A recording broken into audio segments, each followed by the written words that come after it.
Is it possible? Were the 82nd Annual Golden Globes actually kind of fun? Much of the credit goes to host Nikki Glaser, but the official kickoff to award season also had laughs, entertaining speeches, and some solid presenter bits. Of course, the show made us cringe a few times, too. It's the Globes, after all. Please enjoy our full report on the best and worst moments from the 2025 Golden Globes. Best. Nikki Glaser shows how it's done. After last year's unfortunate, much maligned opening set from host Joe Coy, fellow stand-up comedian Nikki Glaser, herself a first-time Globes host, had a low bar to clear. But rather than playing it safe, the foremost roast mistress delivered a masterful 10-minute monologue that was hilariously acerbic, pointed, and playful enough to keep the crowd on her good side. It's hard to pick a best punchline. She praised the waitstaff as the hardest-working actors in show business, noted that she's seen more actual peacocks than shows on Peacock, and did a pitch-perfect impression of Adam Sandler pronouncing Timothy Chalamet with his signature flourish. Her bits continued to kill throughout the night, especially her conclave/wicked musical number, Pope Euler. After Tina Fey, Amy Poehler, and now Nikki Glaser, it's clear that if you want a Golden Globes hosted right, ask a woman. Worst, presenters forced to back it up. Pulling off a pithy, quick, and memorable bit as a presenter on an awards show is hard enough. So why did Globes producers make it even harder on their stars by making them stand with their backs to a large chunk of the audience? Seth Rogen, who presented the female actor in a limited series category with Catherine O'Hara, did not hide his discomfort. Hello. I want to start by saying this whole angle camera thing is very weird. It's inelegant, it's strange. This whole half of the room can see my bald spot. I would have filled that in. I said no, but I regret that now completely. Fortunately, he and O'Hara played through the positioning pain and delivered an amusing and hilariously long bit about fictional Canadian Film Awards. Best.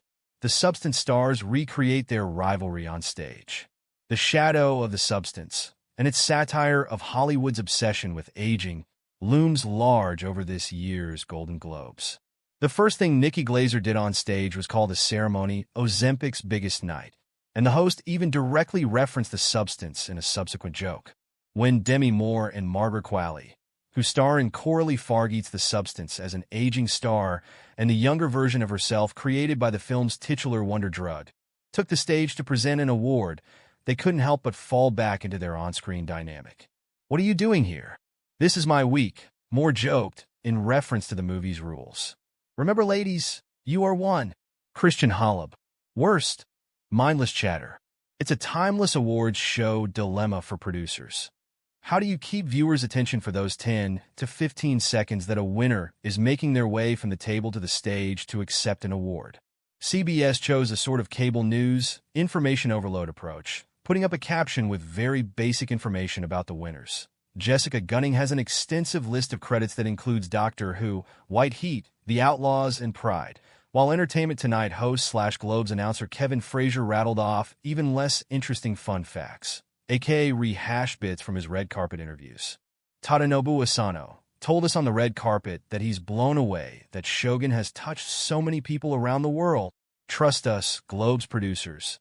This kind of blather is far more likely to make viewers turn the channel than watching pretty people walk past other pretty people for a few seconds. Best. Colin Farrell stays humble. No one to thank on this one.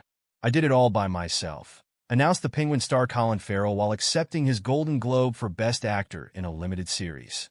Just a raw, paired-away performance. Of course, the lovable Irish actor, who spent 3 hours each day having the prosthetics put on into play Oswald Cobb, was joking, but Farrell's gratitude for the village of people who helped make the role possible was sincere.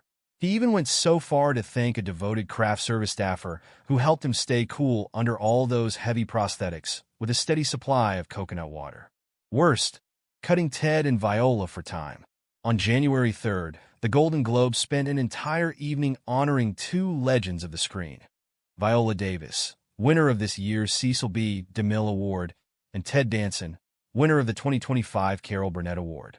Danson's wife, actress Mary Steenburgen, introduced her husband, and none other than Meryl Streep introduced Davis. And yet, we saw none of it.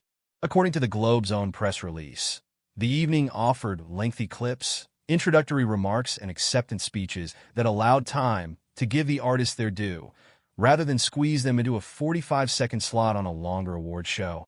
Okay, sure. But for the many Danson and Davis fans watching at home, seeing 45 seconds of these tributes would have been preferable to 0 seconds, which is what we got. Whoa! Best. At long last, no longer furious. Hey, Dwayne. It wasn't much, but those 2 words, uttered with typical Vin Diesel gruffness, were enough to send the hearts of Fast and Furious fans around the globe into overdrive. Though the much-discussed feud between Diesel and his Fast co-star Dwayne Johnson is apparently no longer raging, Johnson is set to return for another Fast film. We might not have believed the thaw was real if we hadn't witnessed this moment of relative chumminess between the beefy baldies with our own eyes.